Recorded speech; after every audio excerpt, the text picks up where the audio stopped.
Ты где был? На 20 минут всего опоздал. На 20 минут и 3 недели. Ты не передумал мои нунчаки брать? Ты что, реально? Из Японии? Нет, конечно! Я только сплавил редких покемонов. И сейчас в шоколаде.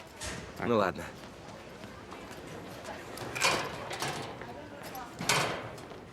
Это не мой замок.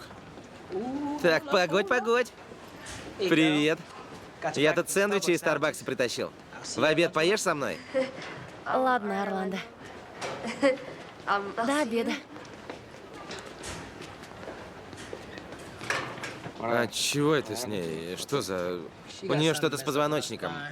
Я решил заранее начать работы, потому что ей эту штуку через полгода снимают. А я знаешь, что заметил? Что она, оказывается, огонь! А еще я же люблю sci-fi, там, комиксы. И она, типа, няшный такой киборг. Даже